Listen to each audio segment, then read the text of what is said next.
raconter un continent presque vide, sans repères ni présence humaine durable.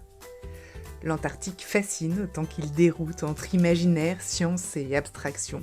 Et nous accueillons justement aujourd'hui un artiste et photographe, Jean de Pomereux, qui explore ce territoire à part depuis plus de 20 ans.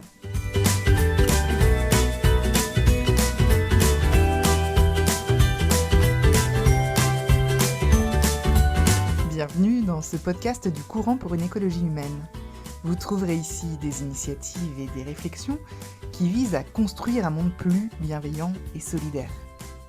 Alors si vous êtes prêts, allons puiser l'inspiration pour construire le monde de demain grâce à l'interviewé du jour. Bonjour Jean de Pomereux, on va commencer par une question qui n'est pas du tout la plus facile. Qui êtes-vous ? Qui suis-je? Je suis un curieux avec un point d'intérêt assez précis. On pourrait dire que c'est d'abord la glace, la neige, la montagne, et puis ça s'est étendu vers les pôles, et en particulier l'Antarctique. Pour qu'on comprenne bien, est-ce que vous pouvez nous dire quelles sont les différences entre l'Arctique et l'Antarctique ? L'Arctique, au nord, est un océan gelé entouré de terre, avec des pays souverains dont les frontières maritimes s'étendent dans l'océan Arctique. Au contraire, l'Antarctique est un continent qui fait 1,5 fois la taille des États-Unis et qui est entouré d'un océan gelé. C'est le revers de l'Arctique en quelque sorte.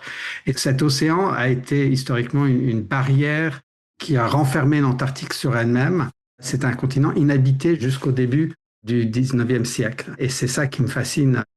Est-ce que vous pourriez nous raconter un peu plus votre parcours ? Comment êtes-vous devenu photographe de l'Antarctique ? C'est un parcours un peu atypique parce que j'ai commencé avec des études d'histoire de l'art, ça fait bien longtemps. Donc j'ai fait une licence d'histoire de l'art. Et puis à cette époque, j'avais commencé à m'intéresser à la photographie. Donc c'était histoire de l'art et photographie en parallèle de manière semi-amateur, mais avec un vrai focal vers l'abstraction et puis l'histoire de la photographie. Suite à ça, j'avais fait pas mal de stages chez les commissaires-priseurs, dans le marché de l'art, et puis ça me convenait pas vraiment. Je suis sorti de ça un peu désabusé et je me suis mis en tête que je voulais faire du cinéma. Je me suis lancé dans le cinéma, j'étais assistant sur certains tournages et puis j'ai commencé à travailler dans l'écriture de scénarios et dans la lecture de scénarios, ce qu'on appelle script reader. J'ai analysé des scénarios pour une société de production à Londres, en Angleterre. Et à un moment donné, je me suis mis à essayer de développer des propres scénarios à moi, enfin de moi, de faire de l'écriture.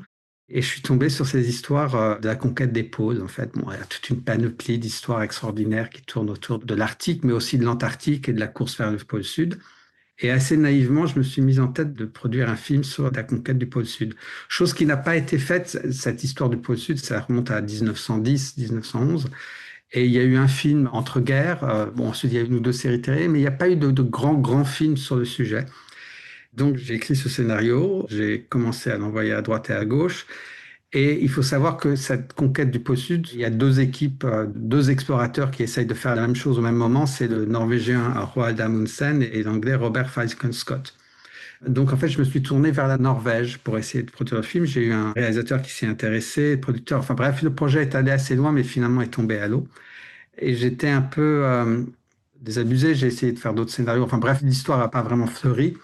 Mais je suis juste complètement tombé fasciné par ces régions, en fait. Et énième changement de direction, j'ai eu l'opportunité d'aller en Antarctique au début des années 2000 à travers une maîtrise. Je me suis inscrit pour faire une maîtrise d'histoire sur l'Antarctique. Et j'ai eu l'occasion d'y aller avec le programme américain et nouveau-zélandais à l'époque. Il y a une chose que je pourrais rajouter, c'est en arrivant en Antarctique, je m'y attendais un peu, mais je suis tombé dans une abstraction topographique. Et d'ailleurs, ma première série s'appelle Topographie de l'absence. Je suis tombé dans un univers abstrait parce qu'il faut comprendre que l'Antarctique est grand, ça fait 1,5 fois la taille des États-Unis. Il n'y a pas qu'un environnement, mais dans sa globalité, l'Antarctique, bien sûr, c'est la glace. Et c'est l'absence de végétation et c'est l'absence en grande partie d'humains, parce qu'il n'y avait personne qui habitait en Antarctique jusqu'au 19e siècle. Et ceux qui y habitent, entre guillemets, aujourd'hui, c'est des scientifiques qui y sont en mission et qui reviennent. Donc personne n'habite proprement dit en Antarctique. Et donc je suis tombé dans une espèce d'abstraction où il n'y a pas de repère de distance, il n'y a pas de repère d'échelle.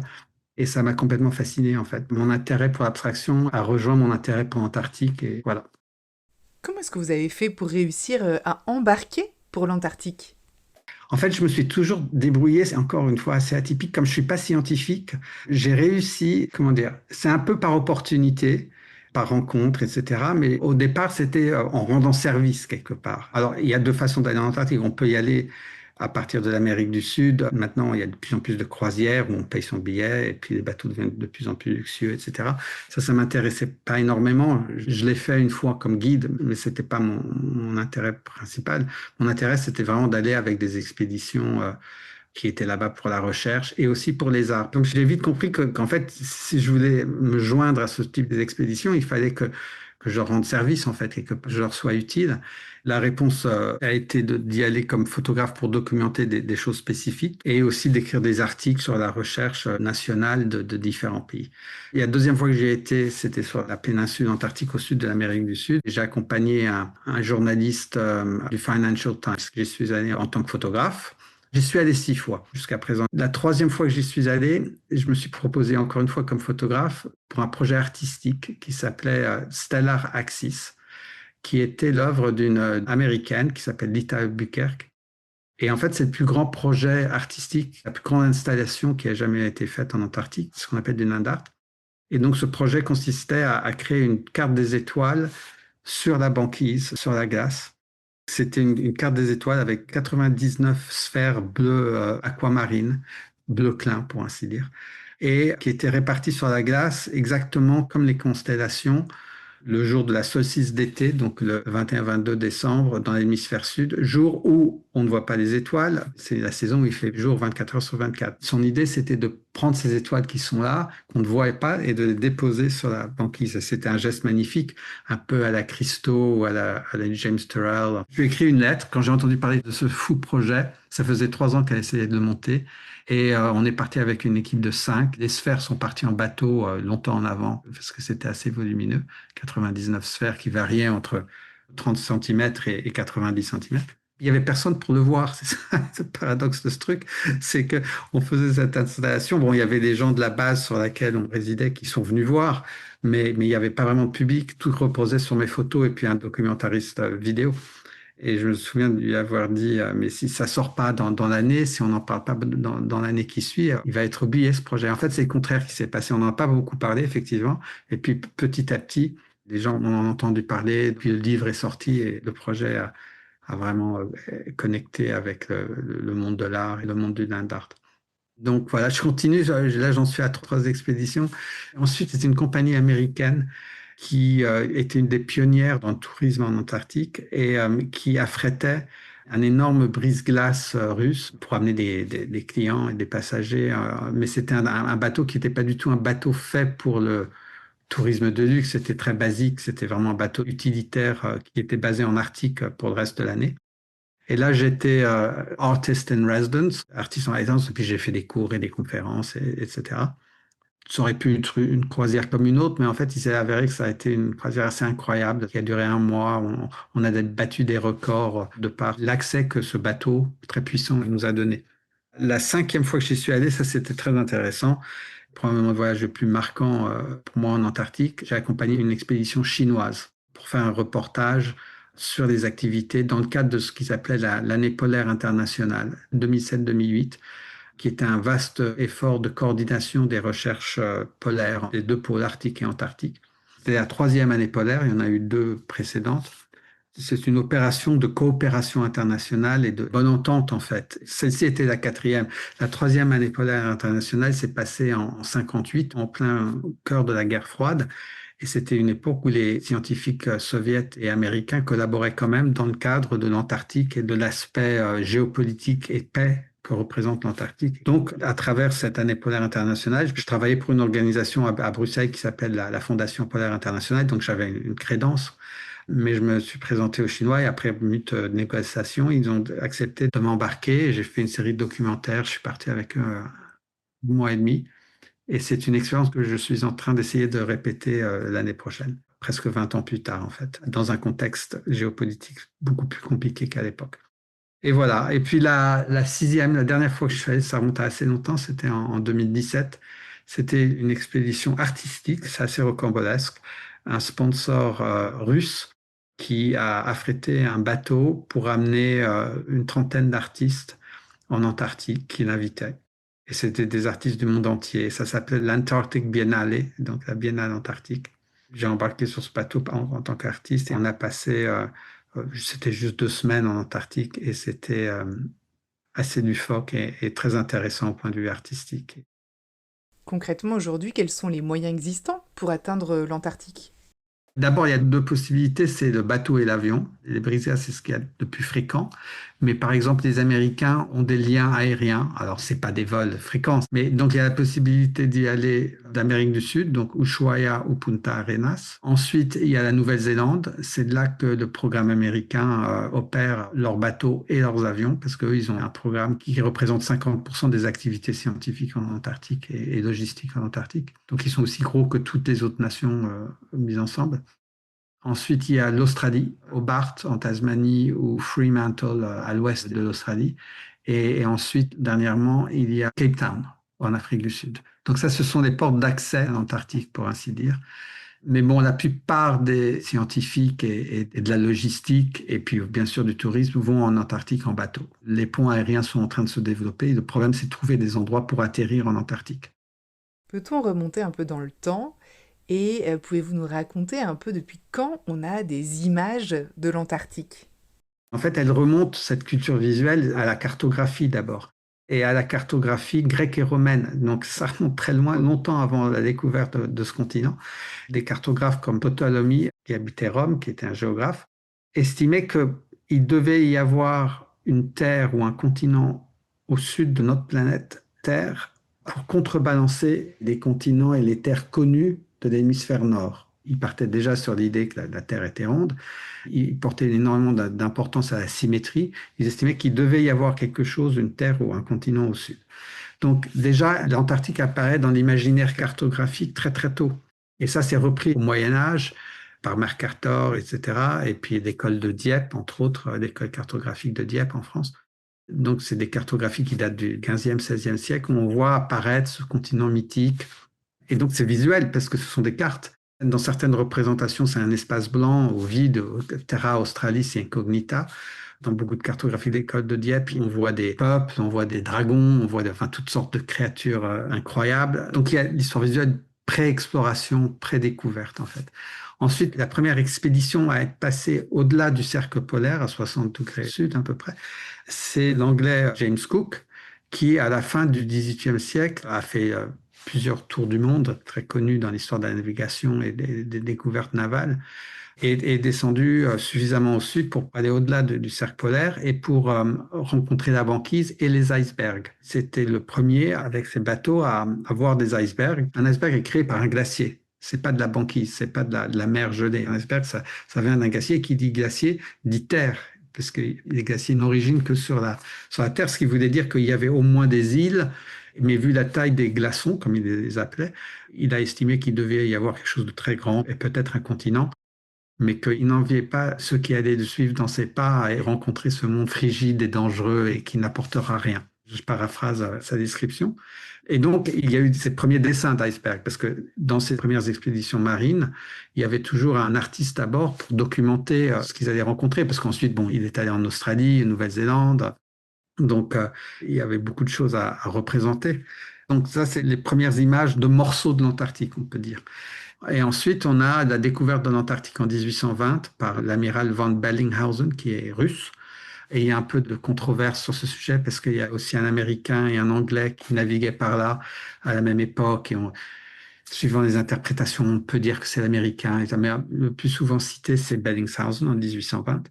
Et ensuite viennent Dumont d'Urville, l'explorateur français, normand, et des Anglais, etc., qui ensuite continuent à amener des artistes, qui ramenaient des dessins, des gouaches, etc., qui commençaient à être vus dans les populations learned, comme on dit, le sommet de la hiérarchie sociale, qui s'intéressaient à la découverte et à ce qu'il pouvait y avoir au-delà des horizons.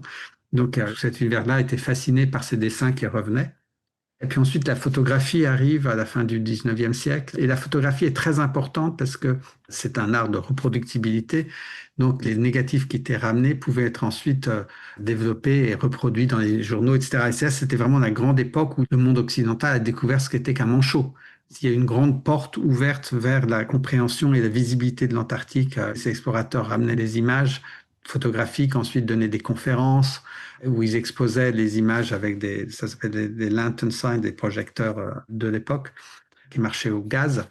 On est dans la représentation et c'est une imagerie qui est romantique, qui est classique, mais qui est aussi scientifique. C'est-à-dire qu'elle joue un rôle. Son rôle, c'est de documenter. C'est vraiment un travail de documentation.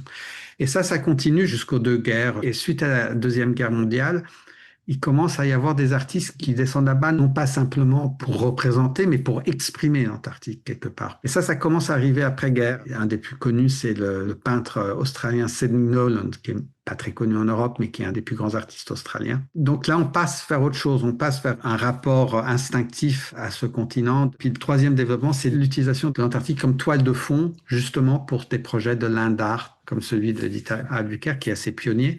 Mais depuis Dita, il y a eu pas mal de projets artistiques qui cherchent à laisser une empreinte en Antarctique, ou en tout cas une empreinte temporaire, et ensuite on retire l'empreinte. C'est-à-dire que Stellar Axis, on a retiré les sphères, on ne les a pas laissées sur place. Donc c'est l'Antarctique, l'imaginaire cartographique, la représentation, l'expression, et puis l'Antarctique comme toile de fond en fait. Jean de Pomereux, que pensez-vous du développement touristique en Antarctique?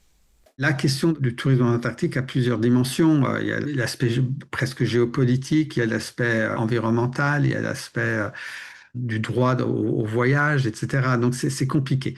L'Antarctique est préservée par le traité de l'Antarctique qui a été signé en 1959, qui est rentré en effet en 61, et qui désigne l'Antarctique comme a continent for peace and science, pour la paix et la science. Et ensuite, il y a eu des protocoles, donc le protocole de Madrid, début des années 90, qui doit beaucoup à la France, à Rocard et à Cousteau, qui protège l'Antarctique et qui interdit l'exploitation minière, qui interdit le nucléaire en Antarctique, en tout cas à fin militaire, qui interdit les armes, qui interdit les tests atomiques, enfin de bombes atomiques. Ces protocoles sont en train de se développer et d'augmenter en volume et en détail. Maintenant, un des grands sujets, c'est l'océan, parce que moi, là, je parle beaucoup du continent, mais il y a l'océan austral qui entoure l'Antarctique.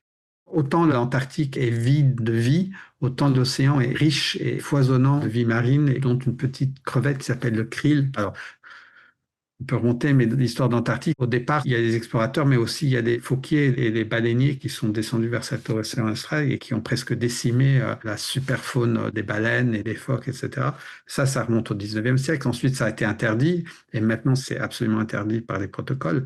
Mais une chose qui reste permise, par exemple, c'est le krill. C'est une petite crevette qui est en bas de la chaîne alimentaire. Et il y a de plus en plus de bateaux norvégiens, chinois aussi, qui collectent cette petite... Alors, il y a des quantités énormes de krill, mais le problème, c'est que c'est au bas de la chaîne alimentaire et que ça risque d'affecter toute la chaîne. Donc, pour revenir au tourisme, le tourisme aussi est réglementé par deux choses, par ces protocoles de protection environnementale, mais aussi par un groupement, en fait, des opérateurs de bateaux se sont regroupés dans une organisation volontaire, en fait, qui a été créée par eux pour justement veiller à ce que tout le monde veille à la protection de l'Antarctique.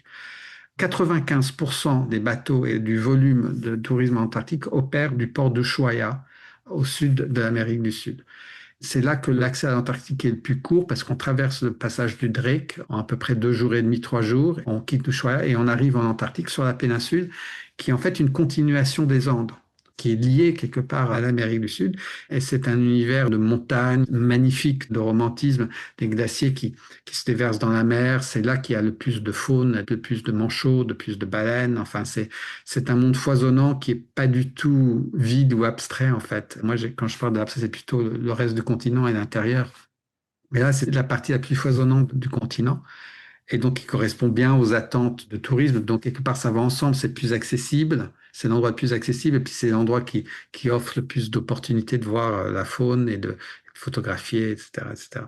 Aujourd'hui, c'est 120 000 passagers par an, donc c'est exponentiel. De loin, la population la plus grande qui va en Antarctique, ce sont les touristes, ce ne sont pas les scientifiques. Les occupants des bases scientifiques et les scientifiques et ceux qui s'occupent de la logistique, c'est à peu près entre 4 et 5 000 personnes par an. Alors finalement, il reste plus longtemps. Voilà. Et tout ça se passe pendant l'été austral. Donc il y a maintenant 120 000 passagers de tourisme, plus des équipages, etc. Donc c'est de loin la plus grosse masse humaine, influence humaine sur le continent. Et en plus, ils se concentrent, cette péninsule est assez petite finalement. Et donc, c'est pour ça que ces propriétaires de bateaux se coordonnent pour, par exemple, donner un peu la pression que quand ils rentrent dans une baie, il n'y a qu'un bateau, il n'y a personne. Ils essayent de ne pas se retrouver aux mêmes endroits, au même moment, etc. Et puis, c'est aussi dans leur intérêt de veiller à l'environnement sur lequel pas tous les passagers vont à terre, mais ceux qui le vont pour que ce soit bien préservé, etc. Donc de ce côté-là, c'est pas négatif. Alors ils parlent que ça crée des ambassadeurs de l'Antarctique, que les gens reviennent transformés, et que tout d'un coup ils sont beaucoup plus aware, qu'ils font plus attention au point de vue environnemental. Il n'y a pas beaucoup de gens qui y croient vraiment. Mais bon, c'est un droit. Pourquoi est-ce qu'on empêcherait des gens de visiter un endroit qui est accessible et s'ils ne n'endommagent pas?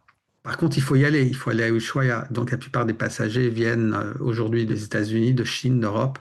Et paradoxalement, le carbone qui est émis pour arriver jusqu'à Ushuaia est assez énorme. Donc, en fait, oui, les environnements locaux sont protégés, mais au point de vue global, ça contribue à réchauffer notre planète, comme toutes les autres activités humaines, et donc à fondre les glaces et à réchauffer ces environnements. La péninsule est un des environnements qui se réchauffe le plus rapidement sur Terre, pas juste en Antarctique, sur Terre aujourd'hui. Donc voilà, donc c'est assez ambigu comme question. C'est plutôt bien géré, mais c'est plein de paradoxes. Et quelqu'un comme moi qui a eu la chance d'aller en Antarctique, j'ai aussi émis beaucoup de carbone pour y aller. Et pourquoi est-ce que moi j'aurais le droit et pas quelqu'un d'autre? C'est très intermêlé tout ça.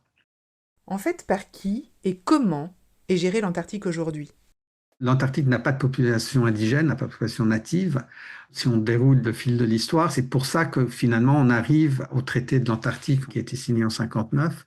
Parce qu'entre-temps, entre la découverte et le traité, il y a quand même une période où des nations ont fait des revendications territoriales. Alors c'est comme un gâteau, puisque l'Antarctique est relativement rond, et avec le pôle sud plus ou moins au centre, pas tout à fait, mais bon, ils ont commencé à se découper des parts de gâteau. La Norvège, le Royaume-Uni, l'Argentine, le Chili, la Nouvelle-Zélande et l'Australie et la France ont tous revendiqué des parts de gâteau, littéralement. Pas les États-Unis et pas les Soviets, qui eux voulaient garder une distance vis-à-vis de ça qui leur permettrait éventuellement de tout prendre à un moment donné, plutôt que juste une part. Ça, on ne va pas rentrer là-dedans, c'est des discussions géopolitiques assez compliquées, mais donc découverte, vide, découpage, traité qui met de côté toutes les découpes et qui disent, il ne les annule pas, le traité, mais dit que toute revendication est caduque pendant la durée du traité. Et le traité est toujours en existence aujourd'hui, il est malmené, mais il est toujours là. Le paradoxe, c'est qu'un continent vide et sans humain est géré par toute l'humanité. C'est un commun. L'humanité est menée à mettre de côté toutes ses revendications, tous ses intérêts, pour réfléchir à l'intérêt de l'Antarctique, qui est un continent non humain. Quelque part, c'est merveilleux. Et en fait, ce n'est possible justement que parce qu'il n'y a pas d'humains en Antarctique.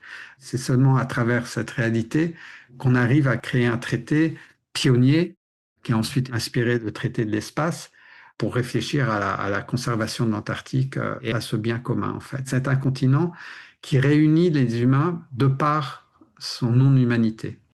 Jean de Pomereux, vous êtes donc photographe. Est-ce que vous pouvez nous en dire plus sur les grandes figures qui ont marqué l'histoire de la photographie en Antarctique? Les pionniers de la photographie en Antarctique, des gens comme Herbert Ponting, qui a accompagné le capitaine Scott du pôle Sud, et Hurley, qui a accompagné Shackleton, le grand explorateur dont le bateau a coulé. Enfin, ça, c'est toute une épopée, l'histoire de l'endurance.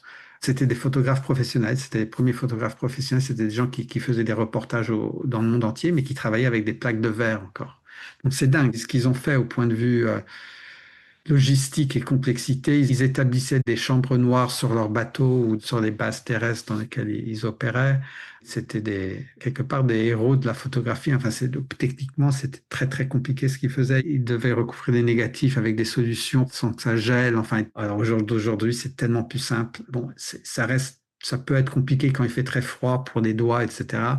Mais voilà. Eux utilisaient par contre des astuces pour essayer de dompter les paysages, pour dompter les échelles et des distances, pour essayer d'humaniser et de rendre compréhensible l'image et les paysages qui étaient dans l'image. En ce qui concerne les peintres, il y a beaucoup de peintres qui sketchent en fait sur place et qui peignent leurs sketchs en studio une fois rentrés chez eux. Certains d'entre eux, dont un grand aquarelliste qui était aussi avec le capitaine Scott, qui s'appelle Edward Wilson, lui, il faisait des dessins topographiques incroyables et ensuite il est transformé en aquarelle. C'est parmi les plus grands artistes. Lui, il était un peu entre les deux, mais d'abord, c'était la représentation, la documentation, nommer les pics, nommer les montagnes dans les paysages, etc., tout représenté d'une manière scientifique. Mais aussi, il se laissait quand même embarquer par la grandeur et la beauté de l'environnement, les couchers de soleil, etc., et la lumière. Que pouvez-vous nous dire des émotions, des impressions que génère l'Antarctique? On est appelé par le vide et quelque part on se dit c'est un endroit de solitude, l'Antarctique. Ça résonne avec l'idée de solitude. Et en fait, la solitude en Antarctique, c'est difficile de l'obtenir parce que on vit en petites communautés, resserrées les uns sur les autres, un peu comme dans un sous-marin au milieu du grand océan ou d'un bateau. Et donc, pour s'éloigner des autres, ça peut être compliqué parce que même en extérieur, c'est des environnements dangereux, donc il faut faire attention où on va. Enfin, on peut pas marcher n'importe où. Donc, de se retrouver seul, il faut vraiment le vouloir et c'est possible. Il y a des moments de solitude et moi je les recherche quand je suis là-bas et je les obtiens de temps en temps. Mais en grande partie, c'est une vie en communauté assez resserrée. Ça peut être assez claustrophobe parce qu'on partage une tente, on partage une base, on partage des véhicules. Moi, ça a toujours été ultra sympathique, en fait, bienveillant. Ensuite, il y a des histoires, évidemment. Il y a tout un folklore en Antarctique. Par exemple, sur une histoire russe d'un meurtre après une partie d'échecs qui a mal tourné, enfin des histoires comme ça, il en existe. Il y a des grands enjeux géopolitiques au-dessus de nos têtes, mais finalement, les humains sont plutôt bons, en fait, et savent se préserver les uns les autres, en tout cas dans ce type de communauté. L'Antarctique a-t-il changé votre rapport au temps? Est-ce que l'Antarctique a changé mon rapport au temps? Oui, parce que de toute façon, à l'époque, la première fois que je suis allé en Antarctique, c'était en 2001-2002. Il n'y avait pas d'Internet, communication par téléphone satellitaire une fois par semaine, je dirais, avec la famille. Donc c'est quand même, il y a ce temps long, ce temps d'absence qui est important. Et encore, ce n'est rien, évidemment, avec les expéditions du début du XXe où ces hommes partaient pendant 1 an, 2 ans, éventuellement 3 ans, sans du tout la possibilité de donner des nouvelles. Et donc c'était une dimension incroyable, quoi. Je veux dire. Mais bon, même au début du XXIe siècle, on ressentait un vrai isolement. Et cet isolement est beaucoup plus limité maintenant parce qu'évidemment, toutes les bases ont Wi-Fi, etc. Donc, ça devient de plus en plus difficile, je dirais, de sentir ce temps long, ce temps d'extraction. Ceci étant dit, ça change aussi avec l'âge, je pense. À l'époque, je me disais, oh, je vais partir 2 mois. Je le faisais sans vraiment y penser. Peut-être que j'étais plus insouciant. Là, il s'agit éventuellement de repartir 2, 3 mois. Tout d'un coup, ça me semble plus long et je me pose plus de questions sur justement ce temps d'absence. Mais c'est sûr que l'Antarctique, en tant que tel, je parle de la partie physique de l'Antarctique, la glace, la géologie, même les espèces, même l'océan qui est quand même bien garni. Par exemple, dans l'océan, les eaux froides font que les organismes se développent beaucoup plus lentement et ont des vies plus longues. En fait, tout est au ralenti. Et la glace parle de ralenti. Le flot de la glace est quand même quelque chose de difficilement perceptible. On le voit quand on le mesure. On me demande souvent, est-ce que tu vois la glace fondre? Non, la glace, de temps en temps, je vois une falaise de gaz qui s'écroule, mais ça, c'est des processus naturels. Ils sont en train de s'accélérer avec le changement climatique, mais tout ce qui est propre à l'Antarctique, effectivement, c'est le temps long. C'est le temps très long. C'est le temps de la géologie, de la glaciologie. Il y a une phrase anglaise qui dit Man proposes, nature disposes. L'homme propose, la nature décide. Et donc, on se soumet quand même aux forces naturelles de l'Antarctique et au temps de l'Antarctique. Est-ce que ces expériences en Antarctique vous ont fait voir le monde habité, le monde humanisé finalement, un peu différemment? Je dirais que l'Antarctique, c'est un peu comme une retraite. Quand on revient d'Antarctique, bon, par exemple, une des fois, je suis revenu à Melbourne en bateau et j'étais absent pendant 2 mois. C'était le blanc, la glace, le froid. Et puis tout d'un coup, j'arrive dans cet univers semi-tropical avec la chaleur, le vert et tout. Le retour est extraordinaire, en fait. Tout ce monde et ses odeurs et c'est très, très riche en sensations et en émotions. L'Antarctique est en quelque sorte une retraite pour moi, et c'est assez personnel, c'est un endroit de contemplation.